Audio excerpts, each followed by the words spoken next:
It's a new day, and that means new stories from Ocean Story. Let's begin. I'm working on a big ship now. We are going on a voyage for 6 months. Then I have 2 months off, and then a new route again. My job is far from difficult, but so much time at sea and on the ocean exhausts me. I have never complained about my job. I have a good salary, and I am actually on cruises all the time. I have not been home for a very long time, because when I have a vacation, I fly to different countries. I used to have a wife, but she cheated on me with my cousin. Now they have been living together for 6 years and even had twins. After those events, the ocean and the sea became a new friend for me. Of course, I didn't go to any family celebrations because there were traitors there. My brother says that it is very sad without me. At all family celebrations, I always tell them that he can come to me and we will celebrate together.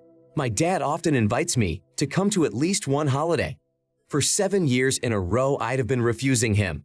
I have the opportunity to come for a holiday, but I have no desire to see my ex-wife and cousin. I would gladly never see their faces again. My dad thinks that I will someday be able to forgive what Leah did. I don't even understand how one can forgive such a betrayal. That's why I always tell my dad that I can't. He understands perfectly well, but he hopes that I will come back one day. My sister is another matter. For a long time, my sister had a negative attitude towards Leah. But over time, my sister got used to Leah's presence in our family. When it was last Christmas, my sister Hazel asked me if I could come over, and I immediately told her no. Hazel started saying that I should forgive my cousin and Leah. It had been a long time, and I had to let it go. I asked Hazel to stay out of my feelings and affairs, because she doesn't even know what happened between us. Hazel said that she knows everything perfectly well. Leah told her everything. I was surprised by her optimism. I didn't want to hear it anymore, so I just said goodbye to her. I can't understand at what point my sister, who had always supported me, suddenly became a friend to my ex-wife. Now Hazel is taking Leah's side, and she says I have to come to the party. I would really like to see my dad, brother, and sister, but not Leah and her ugly children by my cousin. 2 days after this conversation with Hazel, she called again to try to persuade me. My opinion hadn't changed at all in those days. I did think about it, but my anger at my cousin was much greater than my desire to see my family. So I once again refused Hazel's request. She broke down and said that I was hurting the whole family. No one had seen me for years, only on social media and sometimes in phone calls. Everyone misses me, and I just ignore their feelings. Hazel started to cry and asked me to say something. It was as if my tongue was taken away from me. I couldn't say a word. I was hurt that it had happened this way, but I couldn't do anything else. Several years have passed since that moment, and my conscience still punishes me. After that conversation, Hazel called me only a few times. I feel like I did a bad thing, but should I have spit on my own feelings and gone to the holiday for the sake of my brother, father, and sister, Joshua? Man, if I were in the same situation, my actions would be similar. I can't even imagine how to forgive a betrayal of this magnitude. Like, if your wife just cheated and left, that's one thing. But Lee has become a full-fledged member of your family, even though she has destroyed your heart. And to make matters worse, Leah had your cousin's babies. Potentially, you could have been the father, and now you would have a happy family and celebrate Christmas instead of sailing the seas or oceans. You have been living a remote life for more than 7 years. Because of these events, I'm sorry that you've had such a fate. Violet, how could your sister forget such a disgusting act from Leah? It's impossible to forget and start ignoring it. Your sister has become a friend to your ex. I can't wrap my head around that. I'm the kind of person who won't even forget in 3 years that you once took a pen from me and didn't return it. There's a much bigger problem here than the pen you didn't return. Your sister was thinking of you at the very least when she called to beg to come home. Hazel was thinking more about her own feelings and that she was the one who missed you. Hazel didn't think it hurt you to see the people who trampled on her brother's heart. What Hazel did was not very smart or helpful. How did Hazel ever imagine you living under the same roof as your wife who cheated on you with your cousin? You should just ignore it and move on with your life. You have a great opportunity to travel the world, so enjoy it. I'm sure you'll be able to create a new family. Christopher, you can't avoid your family forever. One day you will have to go home. At some point, you're going to have to face Leah and your cousin. It might not be pleasant, but you can't avoid it. I think you'll get tired of being alone one day, and you'll want to see your dad or sister. But please ask that your ex and your cousin not be invited to your visit. Otherwise, you might forget about them forever. Now I want to tell a different story. My father's brother had a good life. He lives not too far from us, about 100 miles away. In the last 15 years, I've talked to my Uncle Andrew 4 times. He's not the most interesting person to talk to, but Andrew doesn't really like family chatter either. Andrew is 17 years older than my dad. He has no family. Throughout his life, Andrew has had different girlfriends, but he has never married anyone. So now he has reached an older age. Andrew decided to write a small will for the people closest to him. In my family, there are 2 brothers, an aunt, and a mother. My dad is currently on a small trip with his friends. My brother Theodore moved closer to the border with Mexico and married a girl from Mexico 6 years ago. No one in our family was against it. We don't think that any other nationalities are worse or better. However, there was a downside to this story. My Uncle Andrew has a certain bad attitude towards Mexicans. He had to work with Mexicans once, and they beat him up and stole his car and money. After that, Andrew has a bad attitude towards all Mexicans. Andrew thinks that my brother's wife will somehow try to deceive my brother. He doesn't trust any Mexicans at all. Now, maybe that's not the best reason to distrust someone, but that's what Andrew does, so that Theodore doesn't end up in the same situation as Andrew once was. My uncle decided not to include Theodore in his will. Andrew said that when the money got to my brother, his wife would rob him in a heartbeat and run away, leaving Theodore with nothing. When my brother heard my uncle's words, Theodore said that our uncle was out of his mind in his old age and was talking nonsense. Theodore said that his wife, Juana, was not like that at all. That was the end of their conversation, and they didn't speak to each other for 2 years. 2 weeks ago, my uncle was hit by a car. Andrew was hospitalized in serious condition. My dad took care of my brother, putting aside all his business. Andrew was really hurt badly in the accident. At the time, it seemed that Andrew might die. Therefore, we had to quickly call a notary to the hospital to settle all the issues.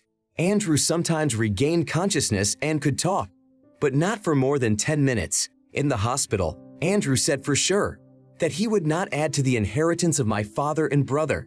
Why didn't he add to my dad's? My dad didn't say he was against Theodore marrying Juan. This made my uncle resent his brother. The letter of inheritance left me, my cousin, and another brother, who was the youngest in the family. I was surprised that the list was so small, and that Andrew was so strict about it. When Theodore found out that his uncle hadn't added him to the list, he was very upset and angry with him. After all, his family needs the money now. Theodore needs to pay his debts for the house and the rent for the room he uses as his office. Once I talked to Theodore, he started to offer me that I should put pressure on my uncle and persuade him to change his mind. After all Mexicans can't be bad. It's just his stereotype. Theodore's girlfriend supported his words because she is not a bad woman. Theodore said that if our uncle doesn't want him to inherit, he shouldn't. Then I should give up the money so that my uncle would change his mind.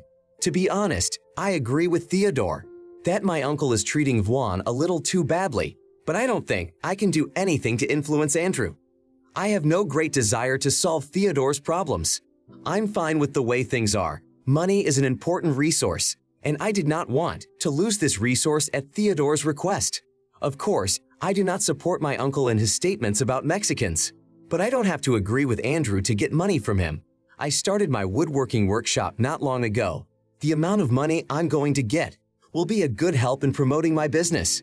Theodore was very angry with me because I chose to receive the inheritance without even trying to talk to Andrew to let him think about his decision.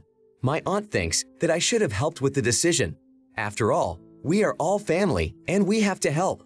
She said that Andrew is just an old sheep who doesn't want to change his mind and sees something good in people, and that I was doing nothing to change that. Makes me look like my Uncle Andrew. I told her that I am nothing like Andrew, and I am not an evil man. I just don't want to lose my inheritance because of someone else. And anyway, why does everyone think That I am capable of resolving this issue? Savannah, it's a fact that your uncle acts like shit. How can you judge all people by a few negative experiences? If Joanna was born in America, would that automatically make her a good person, who would not lie or do anything bad? I think Andrew is just living in his own resentment and blames everyone for his problems. So even if you talk to him, I can't be sure that anything would change. Andrew has definitely already decided where he will direct the share.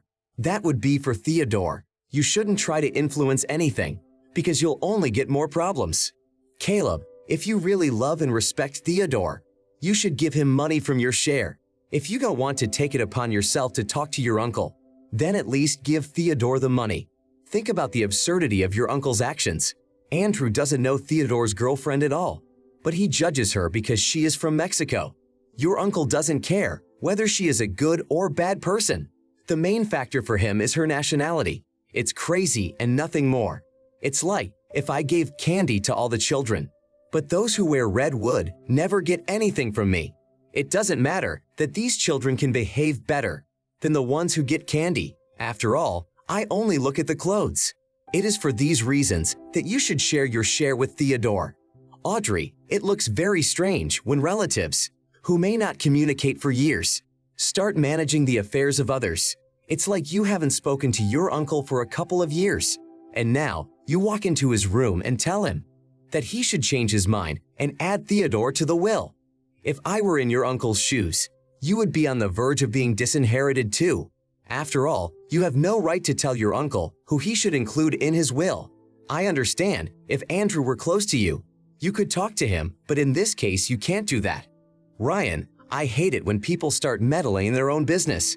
It's not your money or your decisions. Maybe even if your uncle left you a whole liner, you wouldn't have the right to tell him anything about it. Andrew has made his decision not to add Theodore to the list, so let it be. Your uncle can do whatever he wants with his property. Andrew can even sign his house over to his neighbor. And what? Your family would start arguing with him that he should have left an inheritance for the family? I think your family is too selfish and greedy. They just want to get an inheritance for being just relatives, but it shouldn't be like that at all. You're very lucky that Andrew added you to his will, so be grateful and don't start fighting with your uncle. Next story. Now I am 37 years old and live alone. I have a good job as a manager in a beauty salon. I have a small family. My father is Gabriel, also my mom Lillian. My younger brother has had some health problems since he was a kid.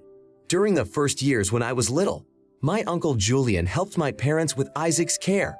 Isaac's trauma was very severe, and we had to be there all the time to help him function properly. When I got older, I was the one who had to spend time with Isaac. My uncle found a new job, so he could no longer be with Isaac.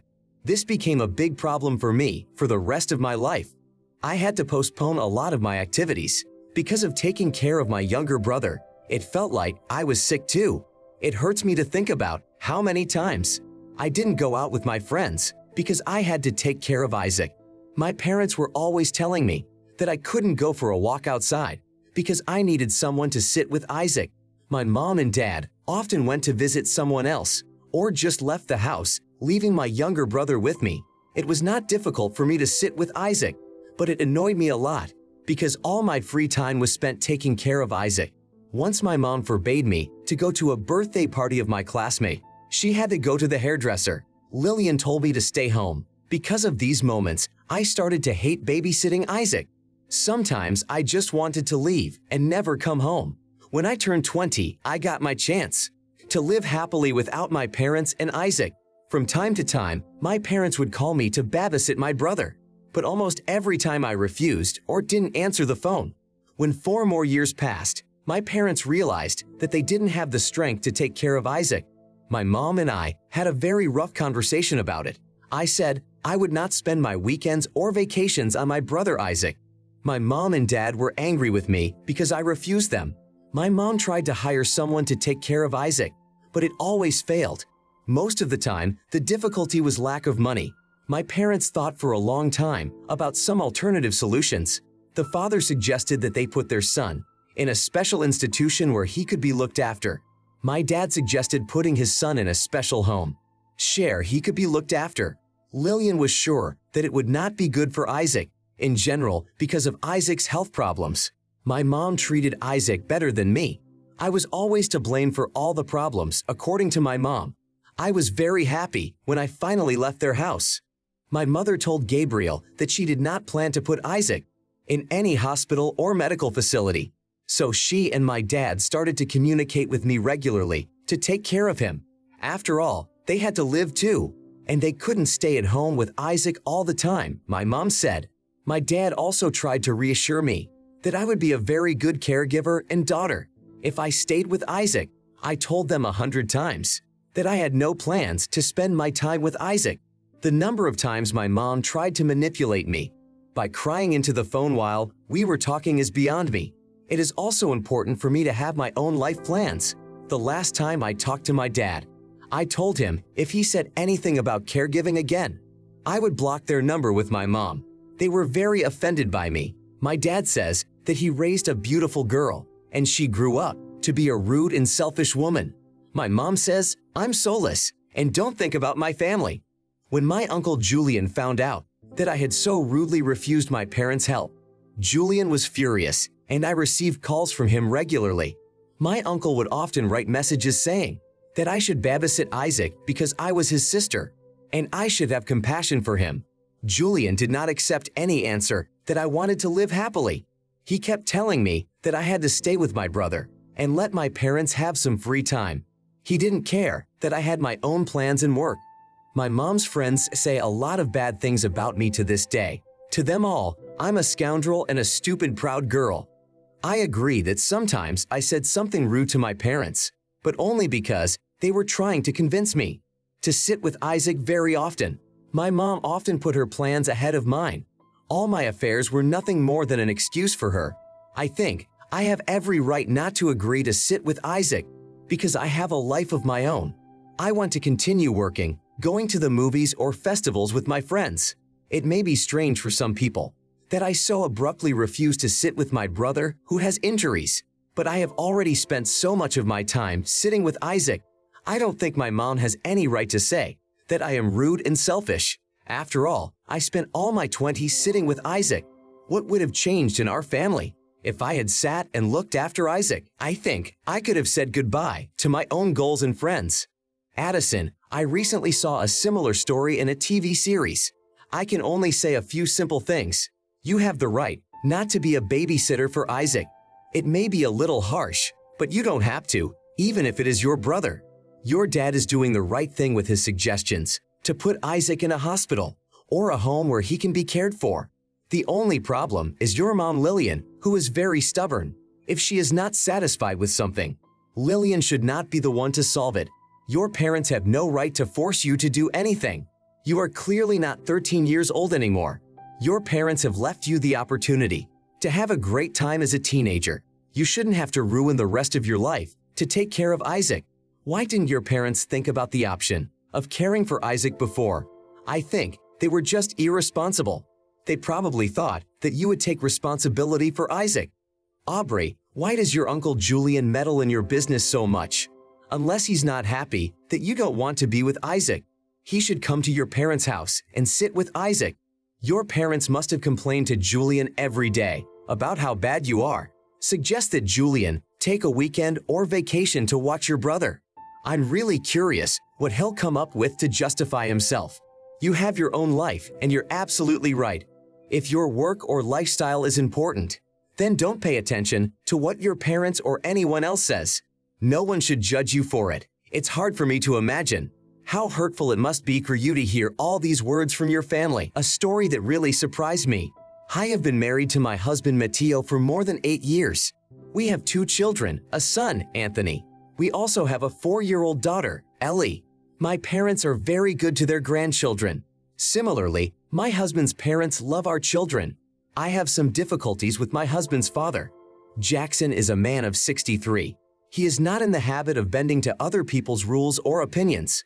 Jackson only thinks about his own desires. Sometimes he behaves very strangely for me. All his words are strange. Jackson seems to be telling a joke, and then it turns out that it was not a joke. My husband's dad doesn't like to talk much, even if you ask him something directly to his face. Jackson can ignore it and not answer at all. More than once, Jackson has taken things from the kitchen to eat in the living room. When I asked him to put everything back, he just looked at me silently. There are many such situations, and they annoy me terribly. My husband Matteo says I shouldn't be so angry with his dad, but I just can't help it. Jackson can be rude or just do whatever he wants, and no one will say anything against it. I'm always trying to correct Jackson so that at least in my presence, this grown man is adequate. Matteo says that even his mom can't handle Jackson, so I definitely shouldn't try to control Jackson's actions. I couldn't agree more. There are more things that irritate me about my husband's dad's traits. It's his insensitivity and neglect. It is impossible to have any kind of conversation with him. Jackson will either just look me in the eyes silently and then ask me when we're going to lunch, or he won't say anything and will just go into the other room. For me, this is unbearable. Jackson believes that anything that is not of his own free will, he will not participate in. It is impossible to agree on something with him if Jackson is not interested in it. My husband's dad's latest trick almost drove me crazy. My husband and I were celebrating our anniversary together. We invited our parents and friends for a small celebration. There were up to 15 of us in total. I decided that it would be best to have the celebration at a restaurant. I didn't want to have a celebration at home like we usually do. We sent out a message to everyone to come at 7 o'clock in the evening. Sure enough, everyone came dressed nicely and with small gifts for Matteo and me. I was so surprised to see that Matteo's dad came in shorts and a t-shirt. All of our guests were dressed nicely, and he allowed himself to come as if he were on the beach. I immediately told Jackson that he couldn't be at the party dressed like that. Jackson looked at me in surprise. After a few seconds, Jackson said that if he didn't like it, we could go to the park to celebrate. My husband started laughing to lighten the situation, but I was already seriously angry. It's not funny at all. Jackson deliberately came dressed like that, even though it's clear that it's a holiday, not a party. I started to lose my temper, saying what an asshole Jackson was. Suddenly, my husband's mom said that she had brought some things with her just in case, but Jackson said they weren't needed because he wanted to have a great evening in shorts and a t-shirt. If they try to put something else on him, he will just walk away. Jackson began to manipulate his importance of being at this party. I don't care about Jackson's methods of achieving his own desires. If I asked everyone to come dressed up, then they had to be. Even my youngest son agreed to wear his classic suit without any whimsy. Therefore, this behavior is not allowed for Jackson. Everyone around me began to say that it was no big deal and it was better to calm down and continue the celebration. Matteo started telling me to stop scolding his dad in front of everyone. Matteo said the important thing is that Jackson can come on his own 2 feet and be at the celebration, and we don't need all these arguments on our anniversary. I calmed down and exhaled a little, but told my husband that he would not get away with it. I stopped just to celebrate. In the end, Jackson stayed at the party as planned. All evening he annoyed me with his stupid yellow shorts and blue t-shirt. I really wanted to throw a bottle of champagne on him or throw some greasy food on his yellow shorts. When the celebration was over, I told my husband that he had acted like a bastard. After all, he supported me when I told his father about the clothes. We both wanted everyone to be beautiful at the party. But at the last minute, Matteo decided to cancel this request for his dad. I told my husband that I didn't even want to talk to him anymore. Matteo hurt my feelings when he started to justify his father's stupid act. Matteo's mom had brought some spare nice clothes for her husband, but Jackson made his demands at my party and I submitted to his will. So my husband acted like a jerk. Now all my family and friends think I am an inadequate nervous woman. It was Jackson who ruined that evening, and my husband was a good help to him. My friends now make fun of me when they come to a meeting in shorts and a t-shirt. They say, "You're not going to ask me to change, are you?" Couldn't my husband support me when his dad broke all the rules? I'm sure Matteo just doesn't have a strong character. Stella, your husband's father acted very rudely. Maybe Jackson dressed like that on purpose to make you angry and see how you would react. I think he likes to see people get angry because of him.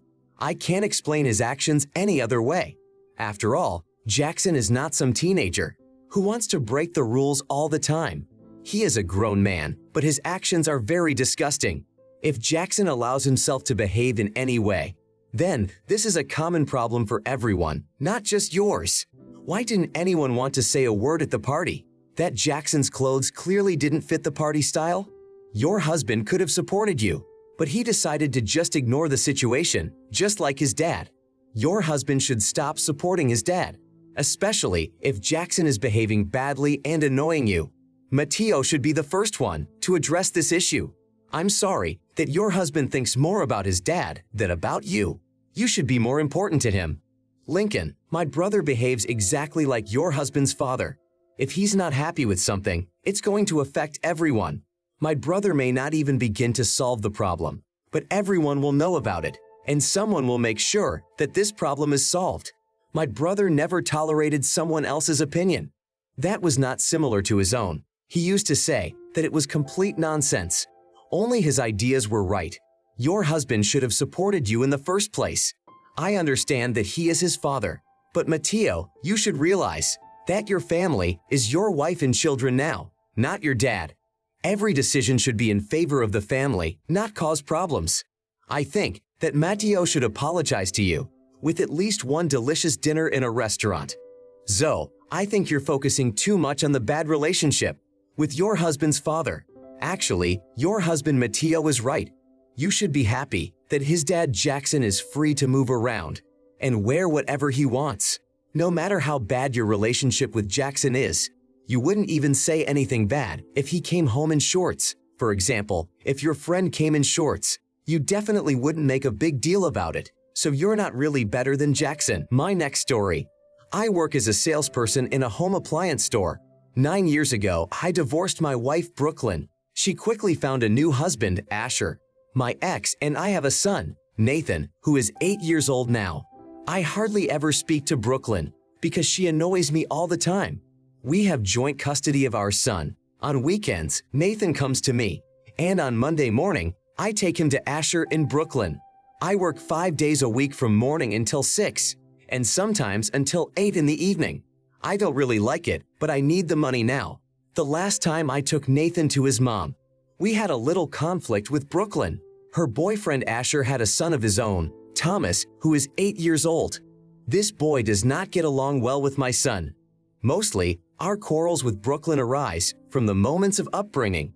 She and her husband are currently saving up to buy their apartment, and they also want to upgrade their car. So it's hard for them to allocate large sums of money for their children. Since I have only one son in my apartment, which I inherited from my grandfather, my expenses are much lower. Thanks to this, I can afford to buy some nice toys or gifts for Nathan. My ex-wife is very annoyed that I spoil our son, but it's not true. I just buy what I can with my salary. Nathan, like most boys, likes to play with cars and Lego. I started buying him these toys when he was 6 years old. The child of my ex's husband also likes to play with toys. Of course, Thomas likes to play with cars and build different contraptions with Lego. That week, I bought a big set of cars and a road for them for $600. My son decided to take the set with him to Brooklyn. I didn't mind because the kids could play together, but it became a problem for her. Brooklyn said that buying such a set was too much. I didn't even say anything in response. 2 days ago, I had my day off. I wanted to relax and think about my actions for the next year. At about 2 in the afternoon, I received a call from Brooklyn. She said that Asher's mother asked them to come over right away. It would not be very convenient for them to bring both children with them. After all, they had to travel about 130 miles. I said I could do it, but definitely not today, because I had very important plans for myself. Brooklyn got angry with me and said I was a terrible father. She was happy to be divorced from me. I told her that if she would pay more attention to her children, instead of shopping, it would be much easier for her to be around her children. Then, there would be no problem in going to Asher's parents. A few hours later, she called me again, but I didn't pick up. I just went to their house and picked up my son. I didn't want Brooklyn to take out her anger on my son. There, Brooklyn said some more nasty things to me. She often behaves obnoxiously. It's normal for her. I completely forgot that at that time I had a meeting with my girlfriend. She started calling me and asking where I was. I had to explain the whole situation and why I couldn't have dinner with her. My friend said that I hadn't done the right thing by saying no to Brooklyn right away. I agreed with my friend, but I wanted to set aside at least one day every few months to think about my life. But that day was ruined by my ex. My friend said that even though I had some difficulties with Brooklyn, it shouldn't affect my son Nathan. So Brooklyn was right when she said I was an asshole. I was thinking about myself first, not my son. That said, I can't fully agree with her statements. Brooklyn could have taken the children to her mom, who loves both grandchildren very much. But Brooklyn chose to call me, and instead of calmly accepting my refusal, Brooklyn started a fight. My friend said there was no excuse, and I was being a proud jerk. I don't understand at what point I started to seem proud or bad to everyone around me. I care about my son. I just wanted to be alone for one day. Bella, in my opinion, a real dad who loves his son, would not think twice about whether he would take his son home or not. You really acted like a bastard. I am ashamed of your actions. This was not one of the stupid requests from Brooklyn. Perhaps there was something important when Asher's mother called them over. You should have taken the child in without any hesitation. Was it difficult for you to take Nathan right away? I think it was no problem for you to have Nathan in his room playing with cars or Lego while you were searching for the meaning of life in your bedroom. Nathan would have been just as good in his own room. Leo, I had a similar situation, but under different circumstances. My ex gave my daughter away every time it was her turn. I never minded spending more time with my daughter, but I was really annoyed that my ex couldn't spend 2 days alone with my daughter. In such situations, you have to act quickly and without any hesitation. After all, then various quarrels begin and conflicts turn into hell. You did a good job that you finally decided to come for your son. After all, Brooklyn could have started blaming the child for the problems she and her husband are having now. You should find a more decent job so you can have more time to live. Claire, I think you just have an unhealthy relationship with Brooklyn, which causes problems for everyone. Any situation where your interests collide becomes something cruel and evil. You need to learn to get along with Brooklyn for the sake of your son so that Nathan doesn't see his parents fighting. In this situation, Brooklyn is not the only one who acted rudely. I hope the author realizes that he is also to blame for the conflict.